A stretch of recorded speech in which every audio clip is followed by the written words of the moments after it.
Bonjour à tous. Je voulais remercier l'UNAFAM pour cette invitation à participer à ce colloque très intéressant et surtout Michel Hamon, son président du conseil scientifique. Donc, il m'a demandé de vous parler des facteurs génétiques et un petit peu des interactions entre les gènes et l'environnement.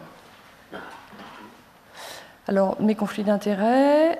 L'épidémiologie, donc je ne reviendrai pas sur ce qu'a dit le professeur Chourov, simplement pour souligner le fait que les formes familiales, celles où on peut à l'évidence repérer plusieurs cas dans la même famille, ne sont pas les plus fréquentes. C'est à peu près 10% des cas, ce qui explique une partie des difficultés qu'on a en psychiatrie par rapport à certaines maladies où on a une autosomie, une transmission autosomale dominante où il y a un certain nombre de cas familiaux de génération en génération. Donc ça nous rend évidemment la tâche plus compliquée. Et puis la deuxième chose qui peut aussi intervenir dans les études génétiques, c'est que souvent les sujets schizophrènes ne s'appareillent pas complètement du fait du hasard. Alors c'est probablement le cas pour la plupart d'entre nous, puisqu'on a parlé d'appariement avec des congruences HLA, etc. Mais là, il y a une prévalence accrue de partenaires schizophrènes chez les schizophrènes, ce qui, là aussi, complique l'interprétation des données en génétique pour la dépendance.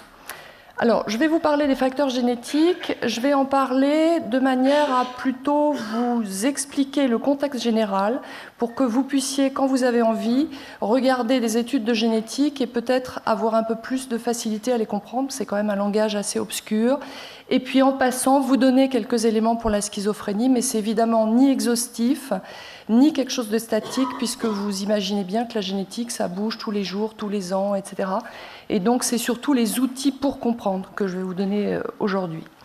Donc, pour savoir si une maladie est génétique, la première chose qu'on regarde, c'est est-ce qu'au sein de famille, on a une concentration, qu'on appelle aussi une agrégation plus importante de la maladie. Alors, si le patient est schizophrène, ça dépend de quelles apparentés on parle. Plus on est proche, plus le risque est élevé, plus on est loin, plus le risque décroît. C'est-à-dire qu'il faut être vraiment très proche du patient schizophrène pour avoir un risque élevé, ce qu'on appelle le premier degré, les parents, les frères et sœurs ou ses enfants. Dès qu'on est oncle, cousin, cousine, on est à 5% pour la deuxième génération, 2%, c'est-à-dire qu'on rejoint le risque en population générale. Par contre, si on a plusieurs apparentés atteints, en particulier un parent plus un frère ou une sœur, 16% de risque, 2 parents, 46% de risque. Donc ça augmente quand même considérablement le risque, mais ça laisse une part au rôle éventuellement protecteur des facteurs environnementaux.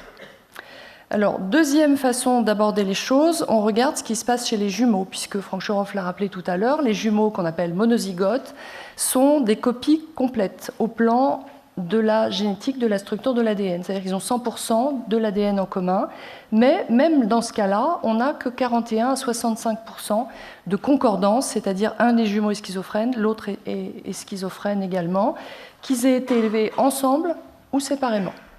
Le taux de concordance pour les jumeaux dizygotes, qui partagent le patrimoine génétique comme des frères et sœurs, c'est plus 100%, c'est 50%, donc c'est entre 0 et 28%. Donc ça veut dire que ça laisse, comme disait Franck Chourov, une marge importante pour l'environnement, aussi bien pour aggraver le risque, on va le voir tout à l'heure, que pour éventuellement réduire le risque. Alors il y a une étude intéressante qui a été faite il y a déjà maintenant de nombreuses années par Gottesman, qui était un des spécialistes de la génétique épidémiologique, qui s'est intéressé à la descendance des jumeaux, monozygotes ou dizygotes. Selon que l'un des deux est schizophrène, qu'est-ce qui se passe, et l'autre pas, par exemple, qu'est-ce qui se passe dans leur descendance? Alors si on prend deux jumeaux monozygotes, 100% de gènes en commun, qu'on regarde leur descendance, on prend un jumeau schizophrène, donc il y a un risque accru dans sa dépendance et dans sa descendance, et on prend un jumeau non schizophrène, il a pratiquement le même risque dans sa descendance, 17%. C'est-à-dire que qu'il affiche cliniquement la schizophrénie ou pas, il a manifestement des gènes de susceptibilité qui va transmettre et qui pourront s'exprimer à la génération d'après, même si apparemment il n'est pas schizophrène. Par contre, chez les dizygotes, le risque chez les descendants, il est de 2%, c'est-à-dire à peine supérieur à la population générale. Donc ça veut dire que celui qui est schizophrène, il a un risque de 17%, celui qui ne l'est pas, un risque de 2%, donc proche de la population générale. Et puis, troisième façon de poser cliniquement la question est-ce que la maladie a des facteurs génétiques ou non, c'est l'étude chez les enfants adoptés. Alors, on peut soit considérer des parents schizophrènes qui vont laisser adopter leurs enfants, soit regarder comment sont les parents biologiques d'enfants schizophrènes qui ont été adoptés. Le risque de schizophrénie pour un enfant adopté dont le parent biologique est schizophrène, il est un tout petit peu augmenté par rapport à la population générale, il est de 3,5 à 5%.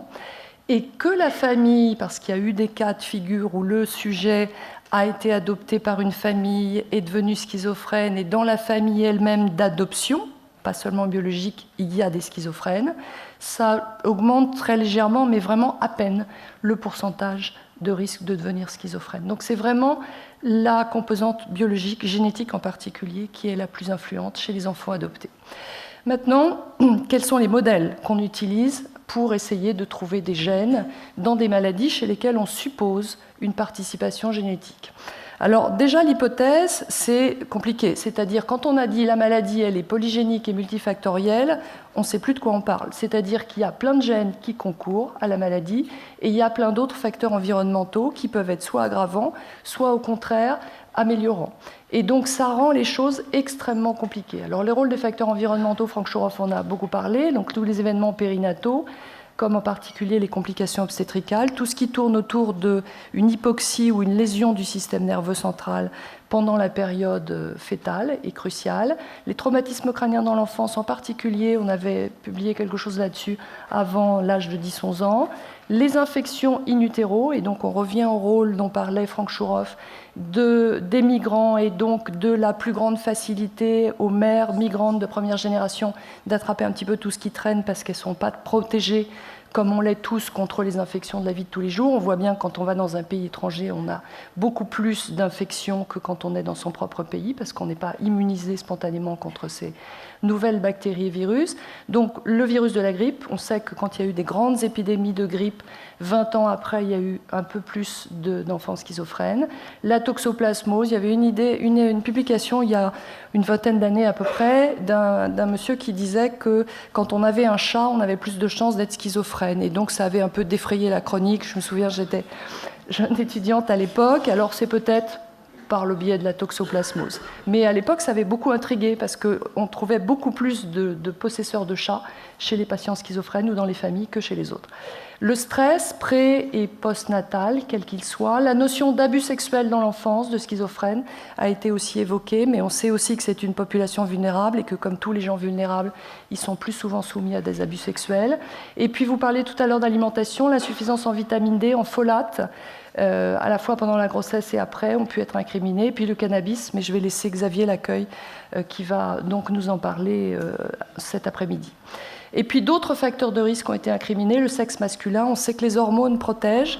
Les femmes ont quelques inconvénients, mais aussi certains avantages. Elles sécrètent beaucoup d'estrogènes et les oestrogènes sont un facteur protecteur contre la psychose. Et donc on trouve effectivement un pic d'apparition de symptômes psychotiques après la ménopause chez les femmes, qui est lié à la disparition des oestrogènes. Et puis l'âge du père. Soit ils sont très jeunes, soit ils sont très âgés. Être très jeune, c'est aussi à l'origine de malformations chromosomiques, les pères de moins de 18 ans et les pères de plus de 50 ans. Alors, une des hypothèses, c'est de dire que les testicules sont à l'extérieur, donc plus soumis à des agents pathogènes environnementaux qui pourraient donner lieu à des mutations de novo qui seraient transmises à la génération d'après, augmenteraient le risque de schizophrénie. Alors, on cherche une aiguille dans une botte de foin, puisque vous voyez que le génome humain, c'est environ 21 000 gènes codants, donc il y a de quoi faire. Mais ce qui est un bon facteur pour nous aider dans les études génétiques, c'est que l'héritabilité de la schizophrénie a été estimée à 70 à 80%. Donc il y a quand même une lourde part des facteurs génétiques, même si ce n'est pas quelque chose de déterminant. C'est-à-dire qu'on peut aussi avoir une prédisposition génétique et ne pas développer la maladie parce qu'on est dans un environnement protecteur, et c'est tout l'intérêt donc, de tout ce qui est prévention et éventuellement non-transition vers la schizophrénie. Alors ça, c'est une méta-analyse qui avait été faite il y a quelques années pour vous dire que donc ce qui sort, alors il y avait la rubéole à l'époque, on en parle moins maintenant, le deuil pendant la période de grossesse, toutes les lésions évidemment du système nerveux central et puis bien sûr les antécédents familiaux. Alors, comment est-ce qu'on fait des analyses génétiques? Donc, il y a deux grandes façons de faire. Les études de liaison, en français, qui sont faites au sein de familles. Alors, vous voyez que là, c'est une pathologie probablement autosomale dominante. Vous voyez, c'est facile parce qu'il y a beaucoup de gens atteints dans la même famille, donc c'est plus facile de trouver des gènes, ce qui est 10% des cas de schizophrénie et encore pas autant de cas. Et puis, les études d'association. On prend une population témoin qui est appariée au plan ethnique à une population de patients, et les deux, bien sûr, ne sont pas apparentés au plan familial, et on compare les deux populations. Alors, ce que vous verrez aussi, c'est la notion de lot score, dont on parle souvent pour les résultats d'analyse. On considère qu'il est positif s'il est à plus de 3, c'est-à-dire qu'il y a 1000 fois plus de chances pour que le locus soit associé à la maladie, plutôt qu'il n'y soit pas. C'est le logarithme de l'hypothèse qui a une liaison avec le marqueur contre l'hypothèse qui n'en a pas. Alors, la liaison, vous voyez que par exemple, si vous considérez, vous savez qu'il y a 2 brins d'ADN, donc si on considère chaque morceau et chaque petite portion, on appelle ça des allèles, donc vous avez chacun 2 allèles d'ADN, et on peut imaginer qu'il y a un marqueur A1 et un marqueur A2 sur chacun des allèles, et vous voyez qu'à l'évidence dans la famille, noir, c'est le patient qui a la maladie, et A1, il est quand même beaucoup plus souvent associé à la maladie, et donc on dit qu'il co-ségrège avec la maladie. Les études d'association. Donc on va comparer des différences de SNP, c'est-à-dire Single Nucleotide Polymorphism, avec les maladies sur des plaques. Et donc, qu'est-ce que c'est qu'un SNP, Single Nucleotide Polymorphism? Donc, vous savez qu'il y a 2 brins d'ADN, que dans chaque brin d'ADN, il y a ce qu'on appelle des nucléotides qui fonctionnent donc par paire, un sur un brin d'ADN, l'autre sur l'autre, et qui sont complémentaires. La cytosine, la guanine, ça doit vous rappeler quelques souvenirs, la thymine et l'adénine, et donc qui sont appariés CG ou TA. Il y en a 3,2 milliards de paires de nucléotides par brin d'ADN. Et donc, vous multipliez ça par 2 fois un brin d'ADN et vous avez ça dans chaque cellule. Donc, ça veut dire qu'il y a beaucoup de nucléotides et il y a à peu près un tous les 1000 qui varient et qui expliquent nos différences de l'un à l'autre de nucléotides et qui sont tout à fait physiologiques. Et puis, de temps en temps, il y a un nucléotide qui varie et qui, lui, va être associé à la transmission d'une maladie, qu'elle soit psychiatrique ou qu'elle soit non psychiatrique. Donc, vous voyez qu'on cherche quand même là encore, une aiguille dans une botte de foin, puisqu'on cherche des SNP qui pourraient être associés à la maladie mentale, en l'occurrence à la schizophrénie. Et puis, deuxième possibilité qu'on cherche aussi, et qui est assez fréquemment associée à des maladies, c'est ce qu'on appelle copy number variation, les CNV. Donc, vous avez par exemple un gène ici, il peut en manquer un morceau, c'est ce qu'on appelle une délétion, ici il manque B. Ou bien une duplication, ici B est en 2 exemplaires, c'est pas très bon non plus. Ou bien une inversion, D va se retrouver ici au lieu de A, B, C, D. Ou bien vous avez une duplication d'un segment, 2 fois C ou 3 fois C. Ou bien vous avez tout le gène qui est copié en plusieurs exemplaires. Ici, single, CNV, il est copié une fois. Ici, complexe, il est copié plusieurs fois de suite. Et donc, vous imaginez que ça peut de temps en temps être pathogène. Alors, les copies de variation, on en a tous et elles sont associées aussi à certaines de nos différences. Et puis, de temps en temps, plutôt quand elles sont rares, plutôt quand elles apparaissent de novo, c'est-à-dire pas les mêmes que la génération précédente, elles sont plus ce qu'on appelle délétères, c'est-à-dire qu'elles peuvent être associées à la transmission d'une pathologie, pas nécessairement, bien sûr, une pathologie mentale. Alors, quels sont les résultats d'analyse génétique qui sont des résultats qui sont vrais à la date d'aujourd'hui, qui peuvent complètement changer demain, mais par rapport à l'ensemble des... Alors, il y a... Donc, je vous passe toute l'histoire de la génétique où Marie-Odile Krebs, Franck Chouroff, Pierre-Michel Lorca, notre équipe ont contribué pendant des années. Et puis maintenant, les choses sont passées à la vitesse supérieure, c'est-à-dire qu'on a des consortiums américains et des consortiums européens qui permettent d'analyser 36 989 cas témoins non malades, patients schizophrènes, versus 113 000 témoins appariés ethniquement à ces patients. Donc vous voyez qu'on est vraiment dans une dimension planétaire pour la recherche en génétique, pour mieux identifier donc, cette aiguille dans la botte de foin. Et donc on n'est plus à 3, c'est-à-dire 1000 fois plus de chances de dire il y a une association qui n'en a pas, on est à 8 fois plus de chances là.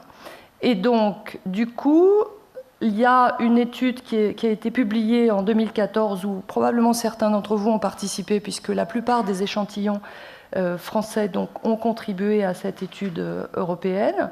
Et donc, vous voyez qu'il y a 108 régions génétiques qui ont été identifiées comme pouvant être en association avec la schizophrénie, dont 83 nouvelles régions qu'on ignorait jusqu'alors en 20 ans de recherche sur des petits échantillons qu'on considérait comme grands. Quand on avait 300 ou 400 patients, on considérait qu'on avait une grande cohorte. Vous voyez que maintenant, on est à 36 000 dans la cohorte. Et dans 75% des cas, ces gènes codent pour des protéines.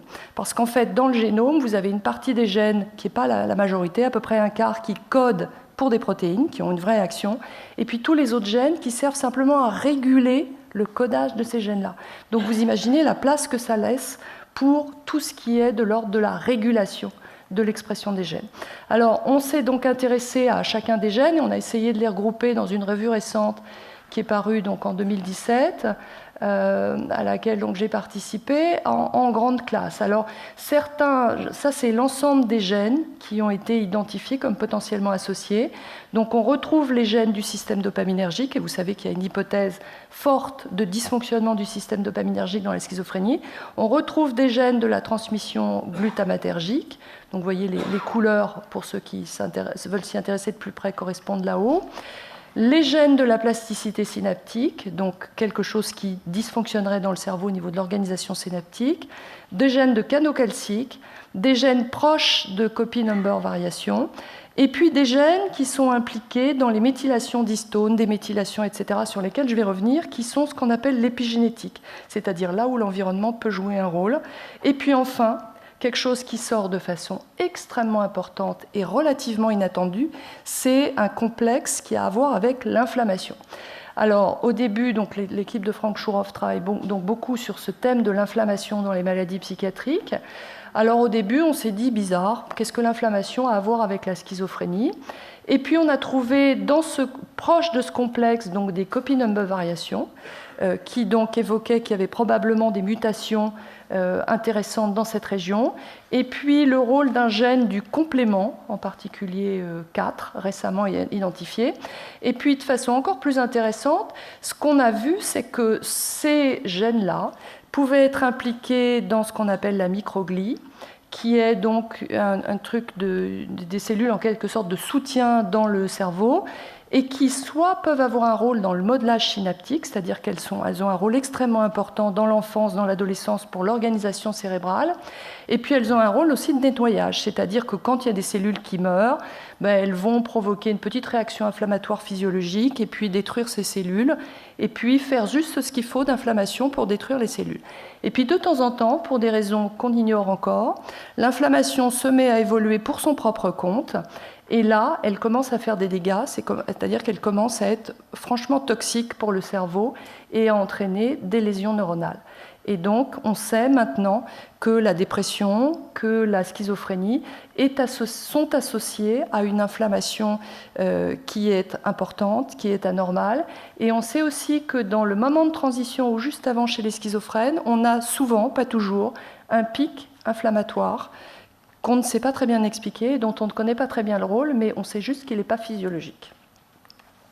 Alors, en ce qui concerne les copy number variations, donc les risques d'apparition nouvelle de CNV, on voit donc que chez les schizophrènes, le taux de CNV, il est d'environ 6%, ce qui n'est pas énorme, mais en tout cas, on trouve quand même 6% de schizophrènes avec des copy number variations.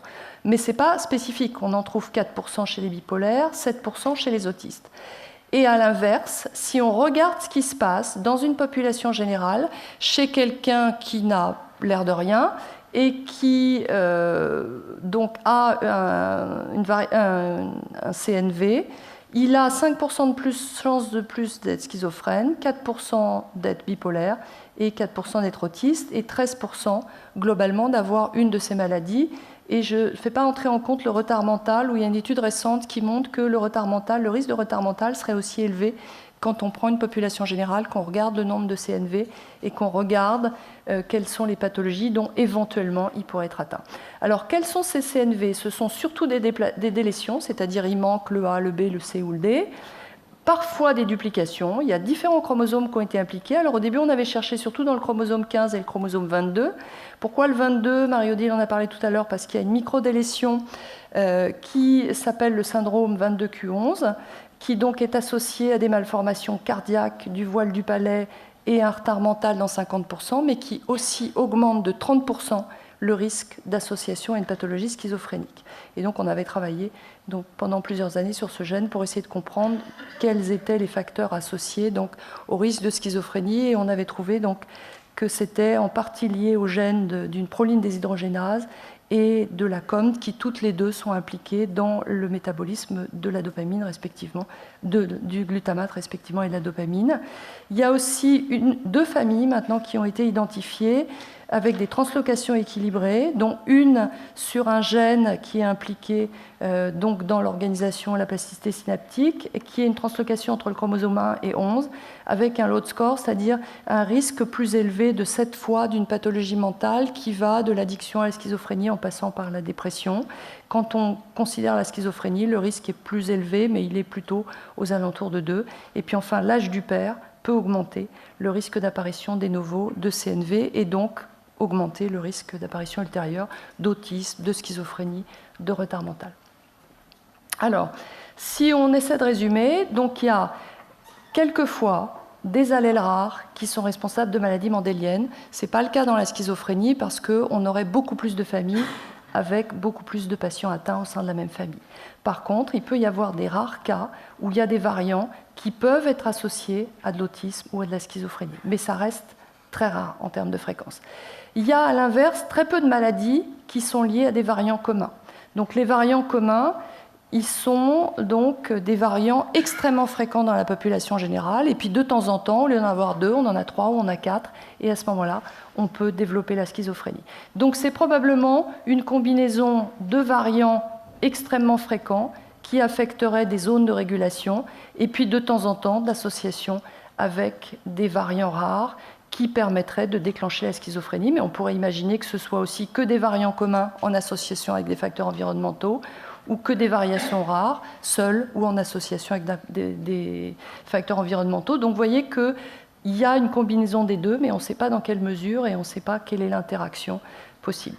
Alors ces facteurs de régulation, donc je vais y revenir tout à l'heure, mais ce sont donc des facteurs qui permettent de contrôler la traduction de l'ADN en ARN messager, puis en protéines, et donc qui peut interagir aussi avec l'environnement via l'épigénétique, sur laquelle je vais revenir tout à l'heure. Alors, deuxième problème, les gènes qu'on a trouvés comme potentiellement impliqués dans la schizophrénie ne sont pas spécifiques. Vous voyez qu'il y en a un certain nombre, et la liste est loin d'être exhaustive, qui sont communs à la schizophrénie et aux troubles bipolaires.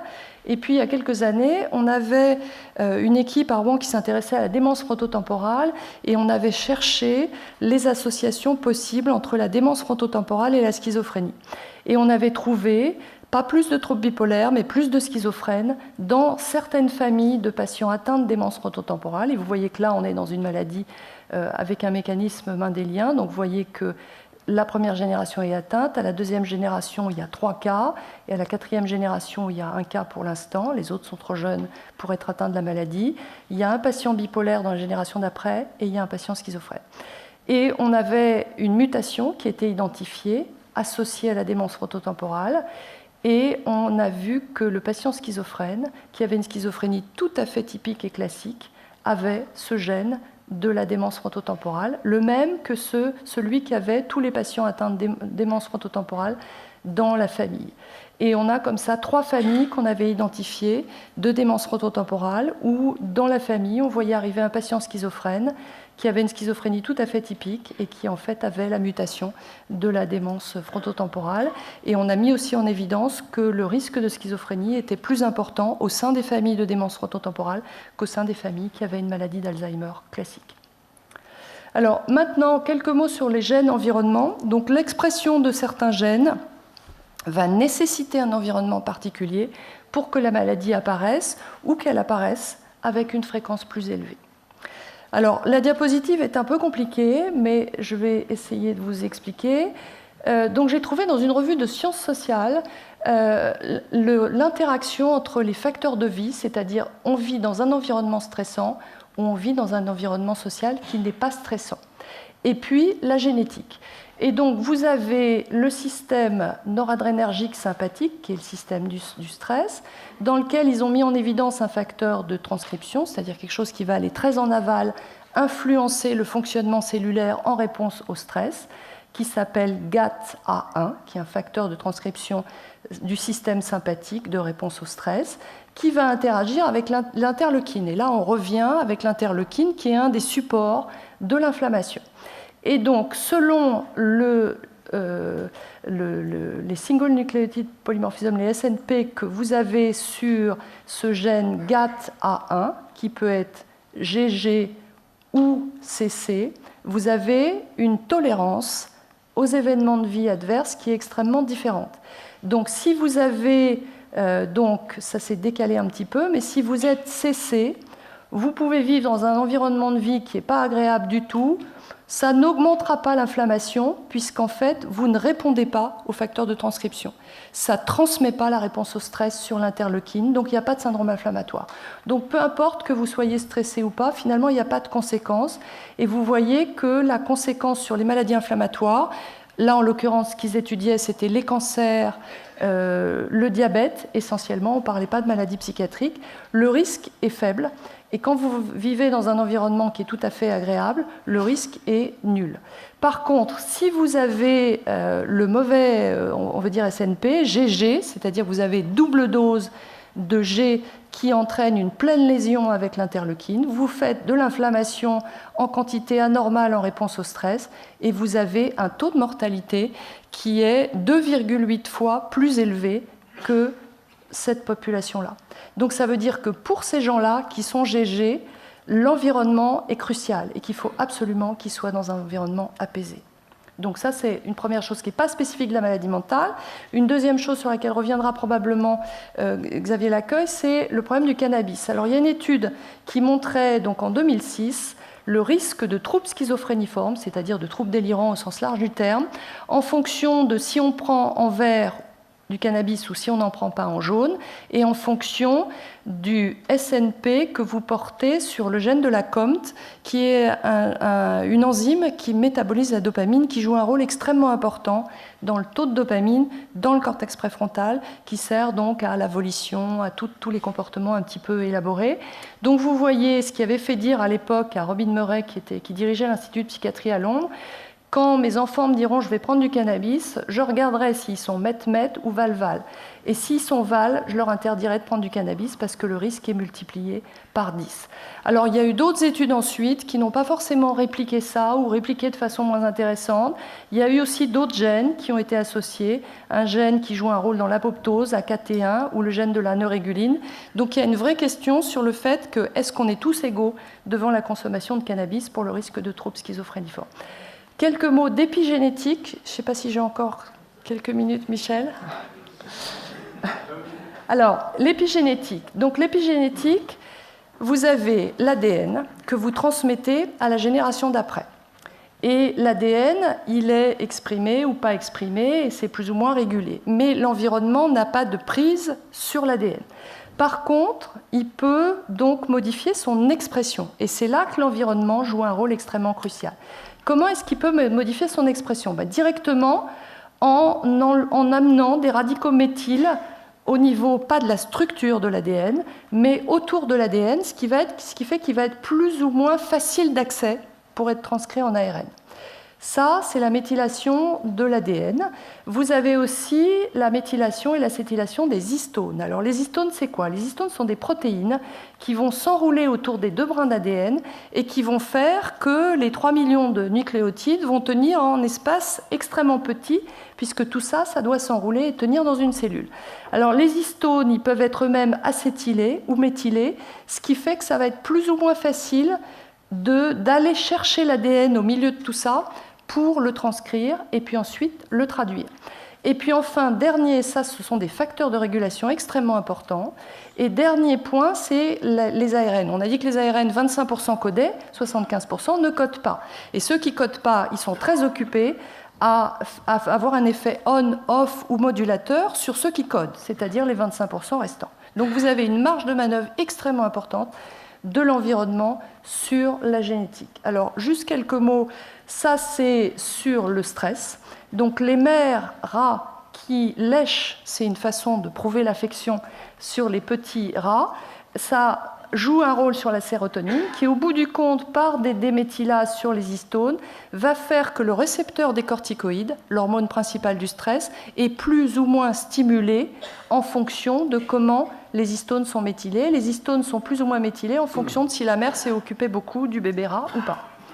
Donc, en conclusion, ça reste une maladie compliquée avec un modèle polygénique, probablement des mutations rares mais pas fréquentes, de nombreux gènes communs qui peuvent jouer un rôle en interaction avec l'environnement, et vous voyez toute la marge de manœuvre de l'épigénétique. Et donc, ce qui est intéressant dans la compréhension génétique, c'est que ça permet derrière de remonter à la physiopathologie de la maladie, donc de trouver des traitements qui sont plus adaptés, et puis surtout, pour revenir à ce que disait Michel Hamon, rechercher des biomarqueurs, et la présence de biomarqueurs, ce serait crucial pour faire un diagnostic précoce, pour déterminer son pronostic et surtout pour prévoir la réponse au traitement et éventuellement les effets secondaires. Merci beaucoup de votre attention.